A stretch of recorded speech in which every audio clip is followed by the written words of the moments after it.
Good morning. Sorry. Good morning, Chair and committee members. My name is Jan Giles, and I am the president of the Education Support Employees Association, which represents over 8,000 support professionals in Clark County. The Commission on School Funding has been working on the plan for 5 years. They are the experts in this area and spent a lot of time and money to create it. We are asking for you to pass the plan so that the funding can be added to the Pupil Center funding. This increase will help raise salaries for support professionals. Clark County is in desperate need of additional funds to reclassify the lowest positions. These positions are employees that come to work every day, even though they are being bitten and hit and spit on by students. Clark County School District could not run without these employees. I received numerous emails and calls asking me to help find ways to raise their salaries. CCSD is number 3, only behind Walmart and Amazon, with the highest number of employees on public assistance. I am asking for your support in passing the plan. Thank you. Good morning. My name is Misty Olmos. I am a paraprofessional for CCSD, and I am the Secretary-Treasurer for ESA, which represents the support professionals for Clark County School District. I am asking you to pass the plan to help our educators stop worrying about how to provide for their families.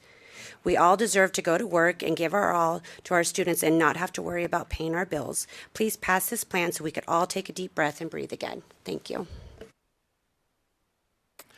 Good morning. My name is Andrea Kelly. I am the Humboldt County Support Staff Organization President. I am also a program coordinator for adult and correctional education. Our schools are at a crossroads. Year after year, Nevada ranks near the bottom in per pupil funding, and our education system struggles under the weight of inadequate resources, staffing shortages, and outdated infrastructure. The time for action is now. That's why I strongly support the Nevada State Education Association's Pass the Plan campaign, a comprehensive strategy to secure funding our students and educators desperately need. I've personally seen what happens when public education is no longer a priority. In my youth, I had the opportunity to travel and live in Mexico, where I witnessed firsthand the devastating impact of an underfunded public education system. Private schools became the schools of choice for those who could afford them. The wealthiest families sent their children to elite private schools, where teachers were paid well and students had access to the best resources. Those students went on to prestigious universities and high-paying careers. Meanwhile, children whose families couldn't afford private schools received a mediocre education, rarely had the opportunity to attend top universities, and were often left struggling economically. The rich got richer and the poor stayed poor, and the middle class all but disappeared. Nevada is already ranked 48th in the nation for per pupil funding, and schools are being forced to make devastating cuts, particularly to programs that serve our most vulnerable students. If we continue down this path, we risk creating the same broken system I saw in Mexico, where access to quality education is determined by wealth rather than opportunity. I implore our legislators, increase per pupil funding, invest in our students, and pay educators a living wage that keeps up with inflation. Our children's future should come before Hollywood's bottom line. Pass the plan. Thank you.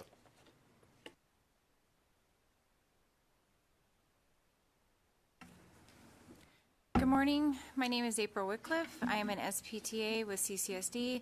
That is a specialized program teacher's assistant. I work with the most vulnerable of students. I am one of those people who has been bitten, hit, and spat on. I have been in this current position for 20 years. I work with the most vulnerable students with learning disabilities, severe emotional disorders, and functional life skills. I change diapers on a daily basis. I, again, get hit and spat on. I have been in this position for all 20 years with CCSD. I am here to represent all of my fellow ESPs, which deserve a voice and to be heard, especially my direct co-paraprofessionals. In all of my time as an employee, along with being a student who grew up with parents working with CCSD, have I ever seen things this bad? We need your help. I need your help. Please keep the funds with us and stop sending the funds elsewhere. This is why I'm asking you to pass this plan, and thank you for your time. Good morning, Chair Backus and members of the committee. My name is Heather Sims, SIMMS, and I am a proud educator in Winnemucca. I am the pre-K to fourth grade music teacher at Grass Valley Elementary, and I'm also the secretary of the Humboldt Education Association and a board member for the Nevada State Education Association. I'm speaking with you today to urge you to pass the recommended funding for schools as recommended by the Nevada Commission on School Funding. This plan is essential to help Nevada reach optimal funding levels. My part of the state is valued for its mineral resources, but what should be most valued are our children and their education to build them a better future. Without the state passing the recommended funding, the teachers in my school and I are worried about the cuts coming to our school district's funding, including the closure of a school in denial. We are also worried about the cuts to staff, especially cuts to our instructional aides, whom teachers cannot be effective without. Cuts could mean even greater class sizes, which rob students of the opportunity to receive the highest quality education possible. Research shows that class sizes matter, and if Nevada wants to make the educational gains, passing the Commission's recommended funding will help make the gains we all want to see. Being a music teacher, funding or lack thereof directly affects my students. I have 400 students who come into my classroom every week excited for music. I'm fortunate enough to have a high quality curriculum that I use in my classroom that helps students learn the foundations of music at a young age. But paying for that curriculum did not come from my school or my school district. The music teachers in our 3 elementary and our 1 middle school applied for a grant from Nevada Gold Mines for the curriculum we're using this year. I'm grateful to Nevada Gold Mines, but we should not have to apply for grants just to have a high-quality music program. I should not have to use DonorChoose to crowdfund supplies for my classroom in order to replace broken mallets for the barred instruments and the drums and tambourines that have been patched so many times over the years, because funding for the arts is always last. My students deserve more. While I greatly appreciated the increased funding for public education from the last legislation session, the current plan is not going to fund our schools in a meaningful way. Everything is more expensive, and our rural schools are especially affected by rising costs. So I implore the members of this committee to use this opportunity to push the other legislators and Governor Lombardo to pass the plan as recommended by the Nevada Commission for School Funding. Thank you for your time and consideration. Good morning, esteemed members of the committee. My name is Melinda Riemersma, R-I-E-M-E-R-S-M-A. I am here with the Nevada State Education Association. I am in front of you today not just as an educator, but as a mom and a grandma. I am urging you to support and pass the funding plan recommended by the Commission on School Funding. As an educator, I have seen firsthand the undeniable need for an education system that not only serves but uplifts every student. As a mom and a grandma, I deeply understand the responsibility we have to nurture and protect the future of our children. It's not just about academic achievement. It's about their safety, their emotional well-being, and their ability to grow to full potential. This week, our district was faced with the heartbreaking news of devastating cuts to our counseling services provided by UNLV and UNR. These services were vital lifelines for our most at-risk students, those who have experienced sexual assault, abuse, and other deeply traumatic events. These are our students who, without these critical services, have nowhere else to turn. In our rural communities where resources are scarce and stretched thin, the school is often the only safe place these children have. Yet the financial support being offered of $2 per student next year simply will not come close to providing the resources needed to support these children, let alone the overall needs of our schools. This is a call for action. If we are to stand by our commitment to our children, to our future, we must ensure that the resources are there. We cannot afford to let the children slip through the cracks. They deserve more than this. Their future depends on it. During the last legislative session, we gratefully saw a commitment to funding public education. Unfortunately, the proposed budget this session threatens to reverse all of the progress that has been made. We cannot allow that setback to happen. When considering the future of our state, we need to simply not think about the present, but about the lasting impact we leave on the generations that will inherit the decisions made today. The future of our state is directly tied to the strength of our education system. Wouldn't you like to be able to look back and know that you were on the right side of history, advocating for progress and the well-being of our children? By supporting funding that ensures the growth and development of our state, we have the power to shape a future that is not just sustainable, but one that uplifts today and in the years to come. I know that these are very difficult decisions, but they are necessary. I thank you for all your time and consideration and ask that you support our students, their future, and our schools by passing the plan.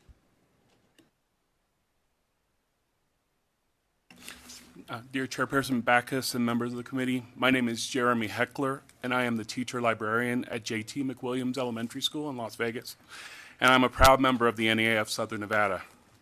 As a teacher librarian, I see and teach every student in every class on campus, and I am asking you to pass the plan. Every outcome of school funding makes an appearance in the library. A cut of a teacher can lead to a library class with 57 fourth graders in it. A budget cut may make sure students can't read the new Dogman book or the latest grade level nonfiction book on AI or the animals featured in the latest curriculum. When students get online, they find that great resource the school had for researching that animal is now gone. A budget cut may mean a library aid is cut and library books don't get put out or are hard to find because a support staff member isn't there to assist. It can mean that a self-contained class may lose an SPTA that helps students grow life skills and gain valuable general education experiences by being present in the library. A teacher librarian often will pay for things by buying books with their own money, but a teacher librarian can't buy a new teacher with their own money. A teacher librarian can't buy computer databases that help students do research. A teacher librarian can't buy a support staff member. The library is a microcosm of the school and can be an evergreen tree of wonder and learning that helps make our students college and career ready. Failure to fund education makes our evergreen trees turn black. I'm asking you to pass the plan.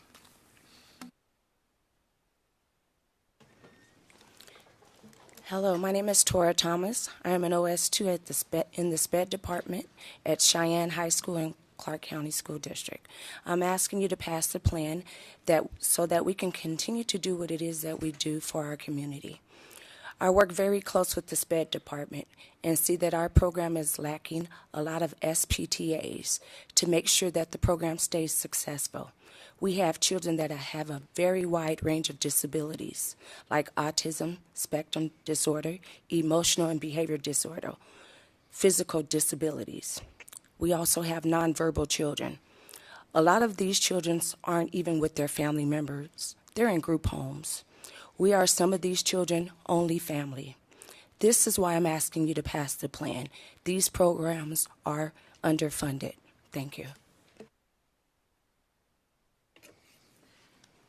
My name is Larry Renteria. I'm a Lowry High School teacher in Winnemucca, Nevada. I'm also a veteran and a special education teacher and a coach. I believe it's important to pass a plan to help our students. I'm passionate about teaching and coaching and working with students. Being a coach is purposeful. It gives me a greater opportunity to build relationships with the students I serve in the community. Under the current funding, under the proposal, we're going to lose special education teachers, thus spreading my time more thin. We're going to lose resources and after-school programs that will take away from building those relationships with the students. We'll have larger caseloads. As a veteran and an educator, I know the importance of being able to build the relationships with these students. And when we take that away from them, we start to lose them. We want to support them. By passing the plan, it'll invest in our future. We'll be able to foster those relationships, working with those kids, making a difference so it gives them the best opportunity for success. And then that's one of our goals, and that just supports our community and provides a brighter future for all of us. Thank you. Good morning. Thank you for the opportunity to speak today. My name is Jamie Tedrinsky. I am a 13-year educator, incoming vice president of NEA of Southern Nevada, and a board member of the Nevada State Association. I am most proudly a teacher and department chair of the Magnet program at Canyon Springs High School in North Las Vegas, and a teacher for the Communities and Schools program. I have taught in classrooms across 3 states, led accreditation teams, advised student leaders, and worked closely with families navigating under-resourced schools. Nevada remains amongst the lowest in the nation for per pupil funding, more than $4,000 below the national average. And while educators continue to show up every day with heart and dedication, heart doesn't pay for classroom materials. It doesn't reduce class sizes, provide intervention staff, or address the needs of our English learners, students with disabilities, and children in poverty. Our Communities and Schools program has been cut in half for next year, meaning that some of our students, despite our best efforts, will likely fall through the gaps. Pass the Plan offers a research-based, long-term solution to close that gap. It's not a quick fix. It's a commitment to building a public education system that truly serves all students. This plan sets a path forward for optimal funding within the next decade, ensuring that resources go where they're needed the most. As a classroom teacher, I urge you to support this vision. Fully funding education is not just the right thing to do, it is the smart thing to do for Nevada's future. Our students, educators, and communities are counting on you. Thank you for your time and your commitment to Nevada schools. Good morning. My name is Dr. Sherry Spencer, and I am proudly representing the rural community of Lincoln County, Nevada. I serve as the president of the Lincoln County Education Association and currently the chair for the Task Force for Teacher and Support Staff Recruitment and Retention. I teach at CO Bastion High School, a correctional education facility serving students ages 12 to 18. These young people have faced serious challenges and are working hard to turn their lives around. They rely on education as a second chance, often their only chance to build a better future. When funding is cut, it doesn't just reduce resources, it directly impacts the students who are already underserved and overlooked. Every dollar lost is an opportunity lost for students who can't afford to lose another one. Our commitment to equity in education must include those who need it most. I am here to stress today something simple but powerful. We must pass the plan. Now, not tomorrow, not next year, but now. The future of our students and our state depends on it. Nevada's education is like a house with cracks in the foundation. Underpaid teachers, support staff, and outdated materials, and unequal access to resources. The structure stays unstable if we keep building on a shaky base. The plan is like a blueprint to repair and reinforce the foundation by investing in teachers, support staff, students, and scholars, so the house can grow stronger and support future generations. Just like you would not build your dream house on a weak foundation, we should not build Nevada's future on an unstable education system. Let's fix the foundation now so everything we build will last. Let's pass the plan because Nevada kids are worth it. Thank you for your time. Good morning, Madam Chair, members of the committee. My name is Shawina Timms from Las Vegas, Nevada, Cheeman Family Advocate, Clark County School District, Advanced Technologies Academy. After record increases to education funding last session, Nevada trails the national average by more than $4,000 per student. If per pupil funding is reduced, Nevada students will fall further behind. That is why you must pass the plan. In 2022, the Commission on School Funding developed a clear research-backed roadmap to reach optimal funding within 10 years. To stay on track, in Nevada, we must make a $700 per pupil increase in each of the next 2 years, totaling just over $600 million for the biennium. While avoiding proposals that direct public dollars into private interests such as stadium vouchers, private school vouchers, and Hollywood giveaways, we need you, the legislators, to know how your decisions on education funding impact educators, our students, our schools, and our families. Pass the plan to reach optimal funding in the next 10 years, and we need it to be passed this session. Thank you. Thank you so much. With that, we'll